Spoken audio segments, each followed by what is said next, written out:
बिस्मिल्लाहिर्रहमानिर्रहीम। अल्हम्दुलिल्लाह। सबसे पहले तो मैं अपनी जमात का इंतहाई शुक्रगुज़ार हूँ कि उन्होंने मुझ पे एतमाद किया और मुझे इस सीट के लिए जो है सेलेक्ट किया। आप सब जानते हैं कि मेरा गौरी फैमिली से ताल्लुक़ है। मेरे वालिद साहब ने और मेरे ताया ने इस शहर की इंतहा दर्जे की खिदमत की है बग़ैर किसी तासुब के। हमेशा उन्होंने जुल्म के ख़िलाफ़ आवाज़ उठाई है और अल्हम्दुलिल्लाह सारा शहर ये बात जानता है कि उनके ऊपर कोई करप्शन का इल्ज़ाम नहीं है। आप देख सकते हैं कि टंडो आदम, डिस्ट्रिक्ट सांगड़ और सारे सराउंडिंग की जो हालात हैं, मैं तो घूमा हूँ, अभी काफ़ी गाँव में भी गया हूँ। अल्हम्दुलिल्लाह लोग हमसे मिले हैं, बहुत बेज़ार हैं इन लोगों से ना। वो कहते हैं कि जी इन लोगों ने हमें बारिशों में और कोरोना के अंदर जो है ना बिल्कुल बेयारो मददगार छोड़ दिया, कोई हमारी हेल्प नहीं की। हत्ता कि अभी हम परसों एक गाँव में गए तो वहाँ ये सूरत-ए-हाल थी कि हम अपने गाँव से अपने घरों से पानी निकालते थे तो वो भी हमें नहीं निकालने दिया कि भाई हमारी ज़मीनें ख़राब हो जाएँगी। तो जो लोग अवामी पार्टी का जो है वो बोलते हैं कि हम अवामी पार्टी हैं, उन्होंने तो अपनी आवाम को डुबो दिया। और 6 महीने पहले आप देख सकते हैं कि जब ये सैलाब आया था पूरा शहर जो है वो 2 हिस्सों में बँटा हुआ था कि कोई कह रहा था कि ये शहर डुबो रहे हैं, कोई कह रहा था बचा रहे हैं। लेकिन आज देखें अपने मफादात के लिए सब एक हैं। टंडो आदम में बदअमनी की सूरत-ए-हाल इंतहाई ख़राब है। कोई भी इज़्ज़त वाला जो है महफूज नहीं है, ना मोबाइल महफूज है, ना घर महफूज है। जो इज़्ज़तदार शहरी हैं उनके घरों में डकैती हो रही है। अभी कुछ 4-5 रोज़ पहले जो मोबाइल पे जो है वो दुकान पे जो है डकैती हुई है, वो आपके सामने है ना, किस तरीके से दंदनाते हुए डाकू जो है शहर के अंदर आए हैं। और ये तो ऐसा जो है वो जंगल का कानून हो गया है टंडो आदम के अंदर। और पहले कभी भी ऐसा नहीं हुआ कि जो है ना ख़वातीन के साथ जो है ना वो लूट मार के वाक़यात होते थे। अब टंडो आदम में ये भी होने लग गया है। सूरत-ए-हाल ख़राब है। ऑयल एंड गैस का पैसा जो आप देख सकते हैं कितने अरसे से यहाँ पे जो है ना रॉयल्टी मिलती है, लेकिन कोई सूरत-ए-हाल ऐसी नहीं है कि ये कुछ रोडें वगैरह जो बनी हैं, इससे पहले तो कोई मामला ही नहीं था ना। जोराबाद की आप सूरत-ए-हाल देख सकते हैं, वो तो ऐसा लगता है कि ये पाकिस्तान का हिस्सा ही नहीं है, टंडो आदम का हिस्सा नहीं है।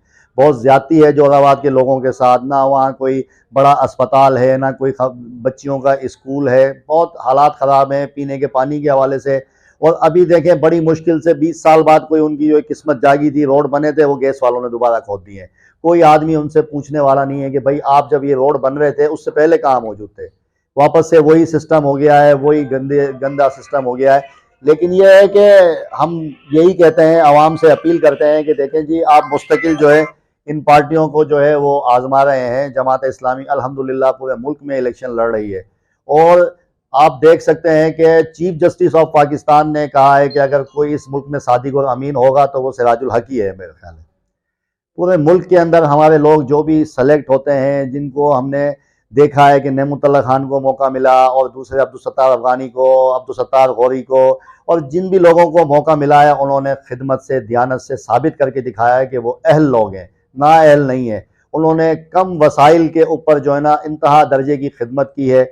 मैं आप लोगों के तवज्जुह से, सहाफ़ियों के तवज्जुह से, आपको पता है कि सहाफ़ी तो जो है ना कौम की आँख भी होती है, कान भी होती है। मैं आप लोगों के तवज्जुह से ये लोगों को बताना चाहता हूँ कि आप लोग हिम्मत करें, 8 फरवरी को तराजू पे मोहर लगाएं, जमात इस्लामी को मौका दें। इंशाअल्लाह ताला हम दावे नहीं करते और कोई ऐसी बात भी नहीं करते कि हम कोई दूध की नहरें बहा देंगे, लेकिन अल्हम्दुलिल्लाह आपको ये 100% यकीन दिलाते हैं कि आपके हुकूक को गसब ना करेंगे, ना किसी को करने देंगे। आपके हुकूक पे ना डाका डालेंगे, ना किसी को डालने देंगे।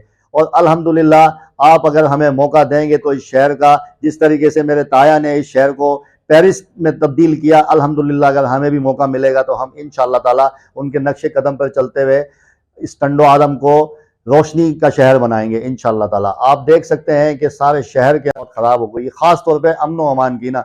कोई पूछने वाला नहीं है, कोई देखने वाला नहीं है।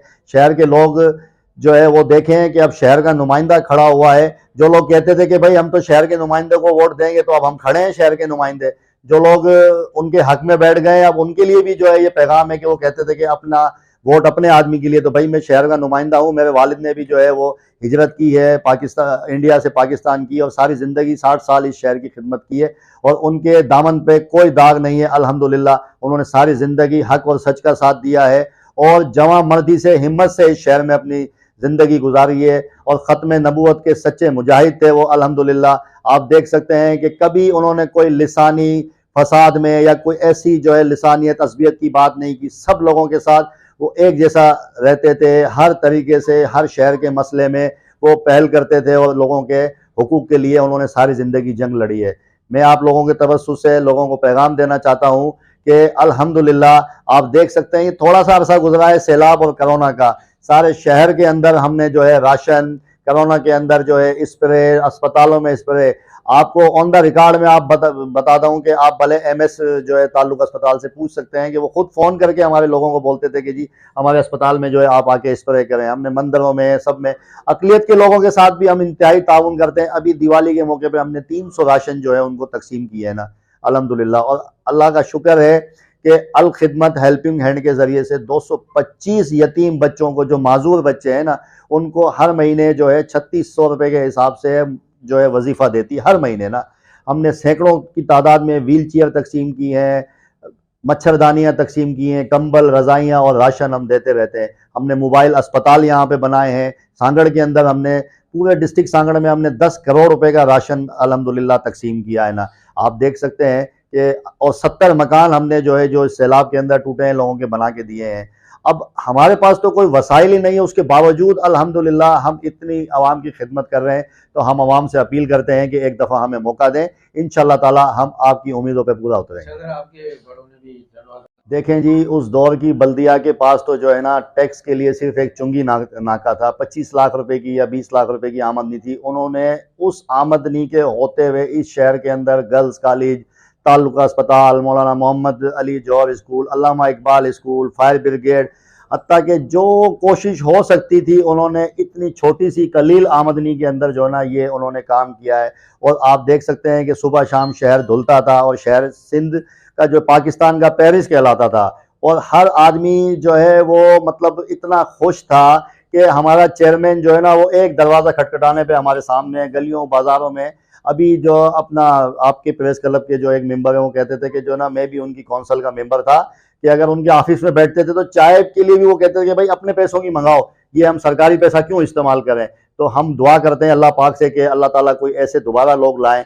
हम लोगों से यही कहते हैं कि भाई हमें आप मुंतखब करें, इंशाअल्लाह ताला हम उनके नक्शे कदम पे चलेंगे। अभी आप देखें बल्दिया में कितना पैसा आता है, 25 करोड़ रुपए की या पता नहीं कितने की किस्त, 5 करोड़ की किस्त आती है, माहाना की किस्त आती है। मतलब 60 करोड़ रुपए जो है वो साल के हो गए, वो लग कहाँ रहे हैं, कोई पूछने वाला नहीं है कि भाई वो पैसा जाता कहाँ है। पहले शोर मचता था भाई वो डीजल खा रहा है, वो ये डीजल खा रहा है, वो ठेके खा रहा है, लेकिन कोई आदमी भी उनसे पूछने को तैयार नहीं है कि भाई आपके तो जो स्टैंडर्ड है वो अप होता जा रहा है, गरीब आदमी ज़मीन के अंदर दबता जा रहा है। शहर जो है तबाह हाल है, बल्दिया की जो दुकानें हैं उनके किराए डबल तिबल हो गए हैं। उसके बावजूद भी जो है ना शहर के लिए कोई ऐसा स्कीम नहीं है ना। बस मैं अपने टंडो आदम की आवाम को, डिस्ट्रिक्ट सांगड़ की आवाम से यही अपील करूँगा कि आपने जो चेहरे आजमाए हुए हैं, मेहरबानी फरमाकर अभी तब्दीली लाएं और ऐसी तब्दीली लाएं जो दायमी तब्दीली हो, मसनूई तब्दीली ना हो। ऐसी तब्दीली लाएं कि हर आदमी को अपने हकूक़ को पता चले ना, हर आदमी को ये हो अंदाज़ा कि भाई जो हमारे हुक्मरान हैं हम उनसे पूछ सकें, उनका गिरबान पकड़ के पूछ सकें कि भाई हमारे टैक्स का पैसा कहाँ है, जो हम रोज़ाना की बुनियादों पर टैक्स देते हैं। हमने आपको सेलेक्ट किया है तो हमारे स्ट्रीट लाइटें हैं, हमारे स्ट्रीट क्राइम्स हैं और जो शहर के मसले मसाइल हैं वो कैसे हल होंगे। मैं तो हैरान हूँ कि लोग एक दफ़ा फिर इनके धोखे में आ जाते हैं, बड़ी बड़ी गाड़ियों के धोखे में आ जाते हैं और एक मरतबा फिर ये आवाम को बेवकूफ़ बनाने के लिए निकल गए। लोग उनके नारे लगा रहे हैं और बस अल्लाह से दुआ करते हैं कि अल्लाह ताला जो है आवाम को अकल दे और इस मरतबा जो है तब्दीली हो और आवाम जो है तराजू पे मोहर लगाकर इस मुल्क का नक्शा तब्दील करे। अच्छा सर, ये क्या सूरत GTA वाले अगर आए, उनको भी माजी में रहा है इक़्तिदार उनका हवाले से। जी, लोग तो यही कहते हैं। असल में देखें ना, हमारा जो माशरा है ना उसकी सबसे बड़ी जो बुराई ये है कि वो बड़े लोगों को ही अहमियत देते हैं ना। वो जो हम जैसे जो है वो गरीब लोग हैं और जो अल्लाह के आसरे पे चलने वाले लोग हैं, उनको तो उनके जहन में होता ही कुछ नहीं है ना कि भाई ये लोग पता नहीं जीते या नहीं जीते। लेकिन अल्हम्दुलिल्लाह जमात इस्लामी जो है हार जीत से बालातर होकर अपना किरदार अदा करती है और किरदार अदा करती रही है। हमें हार जीत से कोई परवाह नहीं है, हमको अल्लाह की मदद हासिल है। इंशाअल्लाह ताला वक्त बदलने में देर नहीं लगती। क्या पता वोट की पर्ची से कब लोगों का मामला चेंज हो जाए, माइंड चेंज हो जाए और वो तराजू पे मोहर लगा के इन सियासी जो है कारीगरों को और जो ये सियासी लोग हैं जो पैंतरे बदल बदल के लोगों को, आवाम को बेवकूफ़ बना रहे हैं, इनका घर भेज दें इनको।